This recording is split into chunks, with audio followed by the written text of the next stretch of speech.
You know what, Final Cut Pro, I think we're done here. I think this relationship is over. What up, y'all? It's Tight Shirt Terry Wolf, and I'm back for another video. I hope you're having a fantastic day so far. Remember to be thankful for your freaking life today, because you didn't have to have that. Before we get started, this video is sponsored by Blackmagic, so feel how you want to feel about that. I have already started making this transition over to Davinci Resolve. You probably kind of figured that out about a year ago, but this one feature has really sent me over the edge, and that is Blackmagic Cloud. Now, I don't want to turn this into like a Final Cut Pro bash session. I've been using it for a long time and it's been great. It's fast, it's easy to use, it's pretty powerful. But after watching WWDC, it just seems like they're not listening to creators and editors anymore. And guess who is? Davinci Resolve. I don't know if y'all have seen Davinci Resolve 20, but some of the stuff that they have put in there for free is absolutely crazy, dog. Absolutely crazy. You don't have to go with the studio version of Davinci Resolve if you don't want to. 95% of the stuff, which is, honestly more than enough for just about everybody out there, is free and you don't have to pay for it, including Davinci Resolve Cloud, which is what we're about to get into. Now, real quick, before I show you how this works, I'm a solo content creator. I edit on multiple machines and I do everything myself. I typically have to carry around SSD drives everywhere to be able to edit projects on multiple machines at the same time, and Davinci Resolve Cloud fixes all of that. Now, a few things that you're going to need to make Blackmagic Cloud work. Obviously, first, you need Davinci Resolve, which again, Davinci Resolve 20 is free. You can just download it straight from their website. If you buy something like a speed editor or color panels or a Blackmagic camera, they typically come with a license to get the studio version for free. But again, 95% of the features in Davinci Resolve are included in the free version, including Davinci Resolve Cloud. So you don't have to get the studio version unless you need like that extra 5% of sauce, right? Now, once you have Resolve installed, we're gonna need to set up a Blackmagic Cloud account if it didn't already prompt you to do this. I forget at which point it makes you do this in the process, but neither here nor there. If it didn't, we're gonna go, instead of local network, we're gonna go to cloud up here. And if you already have a Blackmagic Cloud account, you will log in, but if not, we're gonna hit login via web so that we can set up a new Blackmagic Cloud account. Now, as you see right here, this says create a free account. So it doesn't cost you anything to set up a Blackmagic Cloud account. Let me log in real quick. Now, I'm just letting you know real quick, before we set this up, you're gonna have to spend a little bit of money, so $7.50 at minimum per month to make Cloud work. Now, you already be buying cigarettes and beer and junk food and candy, so you might as well take $7.50 of that and invest it into make your workflow way smoother. Okay, so anyways, we need to set up a project server first, so I'm just gonna name this Terry's project server. All right, then we're going to set our region because I'm in Ohio, the dirty Ohio, and then for version we're going to choose Resolve 18.1 and above because we're on Resolve 20, and we're going to press add. So we need to have a project server to make this all work. Now let's talk about the storage part, because the storage part is going to give you two things in one. It's going to give you some storage and a library, which you're going to need. So let's open this up. Okay, so this next screen says choose plan options, and you're going to need to buy some storage. So the minimum that you can buy is 500 gigabytes. You might say, oh man, I'm gonna need so much more than 500 gigabytes.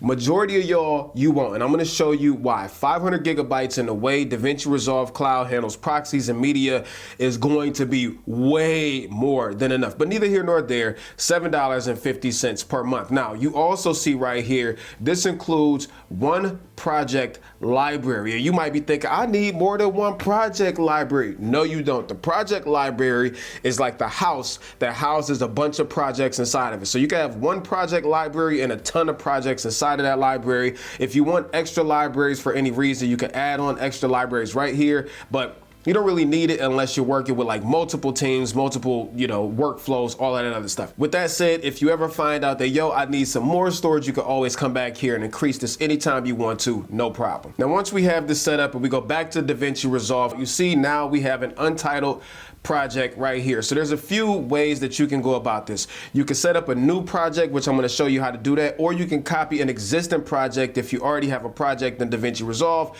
to the cloud so that you can continue to edit the project in the cloud, which is fire. So let's go through a new project first. If I double click on this, it's going to give me a pop-up, and this pop-up is important. We're going to name our new project, I don't know, demo project. Okay, if I can freaking tight. You know, I'm just gonna leave it like that, whatever. Okay, choose a location for your project media. You can leave this at default if you use something like a Davinci Resolve Cloud Store Mini or wherever else you want your project media to be stored, like the physical media itself. You can point it at different folders if you want to. I'll leave mine defaulted right here. Number 3 says share project. And let me put my glasses on with multiple users. So if you want multiple people to be able to collaborate on these projects with you, you want to change this to allow simultaneous users. Now, the good thing about this is you might think like, well, what if I got this person working on it and that person working on it? Like, how is everybody going to manage it at once? Well, once one person accesses the project, it locks out everybody else until they get done with it. So that way you don't have this person making the edit and throwing off that edit over here and et cetera, et cetera. So only one person can edit the project at one time.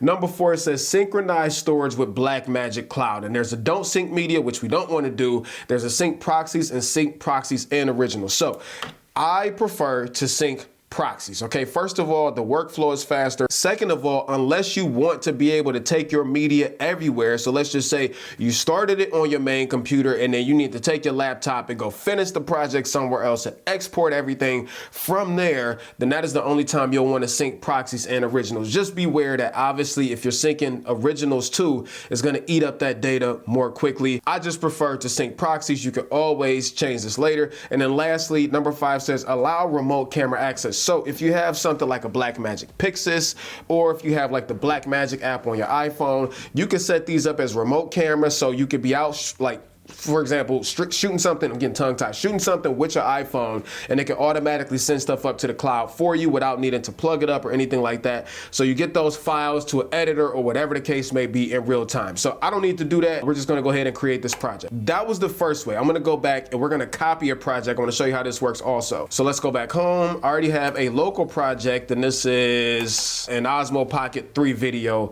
I was working on. The media is already in this library. Well, if we go ahead and come up here and hit copy and then go back to the cloud tab, we can now paste this here. And we're gonna get the same pop-up. So this is gonna ask us to change location or choose the location if we want to, whether we wanna sync the proxies or proxies and originals, and if we wanna allow remote camera access. And I've already talked about this, so let's just go paste. Now, this is gonna paste the entire project to the cloud so that we can access the same project that we are already working on now on the cloud. So let's go ahead and open it up. And a few things that you're gonna notice once we open this up. At the bottom, there's now a cloud symbol right here. So if you click on this, you can see now that it's already syncing my files. Obviously, the speed of this is going to depend on your internet connection, but while this is syncing, you can still like drag and drop footage onto your timeline and edit and all of that other stuff. I want to show you something real quick. Remember I told you that just storage is going to go a long way. So we just uploaded, as you see right here, roughly about 20 gigabytes of data. Okay, so we uploaded this to the cloud. Do you see how big our project media folder is? This is only 1.19 gigabytes. So this is why I said your storage will go a long way, because it's only syncing those proxy files, and this isn't permanent. So once you get done with a project, you're done editing it, you can delete everything and free up that 500 gigabytes again so that you have all of it available to use. The only caveat to that is you have to do that on the cloud website. You can't do that from Davinci Resolve itself. Now, of course, I could just go through and edit everything, and every edit that I make is also being synchronized to the cloud. So when you go to access this from another device, which I'm going to show you one second, all of your edits are already there. All right, so this is what the other side looks like. So I'm on my laptop at a totally different location. I do have pretty good internet here, and I have Resolve open right here, and we're on the cloud tab, and as you see, the same project exists right here. So if I go ahead and open up this project again, you're again presented with a similar menu. Now, this also says choose a location for your project media. Again, we can leave this default. Synchronize storage with Blackmagic Cloud. This matters a lot from this side. So let's just say you're editing somewhere else and you want to add media to the project, then you need to make sure that you sync proxies and originals, because it'll take those originals and also send them up to the cloud, whereas if you do proxies, it won't do that. So you pick which one works best for you. I'm not adding any media or anything like that, so I'm just going to hit sync proxies only. Now, same thing. We're going to go in the lower right hand corner, hit the cloud icon, and as you see, it is syncing all of those files that are in the cloud. It's downloading those proxies so I can edit all that stuff on this computer. And depending on the speed of your internet, this might go quick for you or it might take some time. The good thing is once the proxies are loaded, then you don't have to worry about making sure you got a good connection or anything like that, because it's only sending up the edits from there. All right, so all of my media is up to date. So if I go over to my edit page, I can easily cut through this, edit it, and it's in real time. So it's no problem, there's no lag or anything like that. And again, all of the changes I make to the timeline here are also sent up to the cloud. So when I go back to my home machine, all of these edits that I'm about to make right now are gonna be reflected on my home machine also. Now there's two other things I wanna show you real quick. So if we go down here to the Blackmagic Cloud again, and we press this cogwheel right here, it's gonna bring us to some options. So if you want more than one person to be able to access this project and collaborate on it, I know we said it in the menu already, but you also need to go in here and toggle this box right here that says allow multiple users to simultaneously access and work on this project. So that's number one. And then the second thing down here, we're gonna sync proxies only. We already said that, but you could also set the type of proxy. So if you wanna have like H.265 10-bit proxies, you can.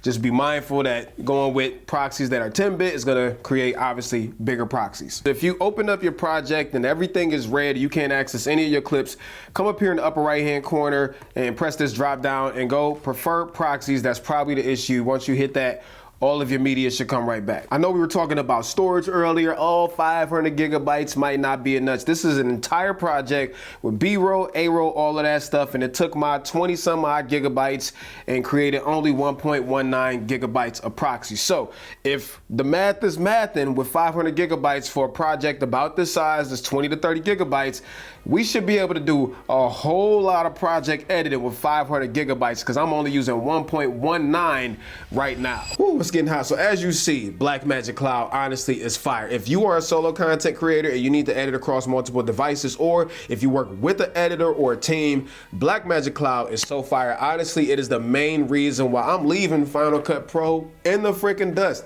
Out of here. I'm over it. Make sure you check the links in the description for all of the camera gear and everything we talked about in this video. Let me know what y'all think about Blackmagic Cloud, and if you like this video, hit that subscribe button so that you get notified when new videos go up, because we are almost at 100,000 subscribers. Thank you to Blackmagic for sponsoring today's video, and until next time, I'm out of here. Peace and chicken grease. Tyson Terry Warfield. Much love, y'all. Peace.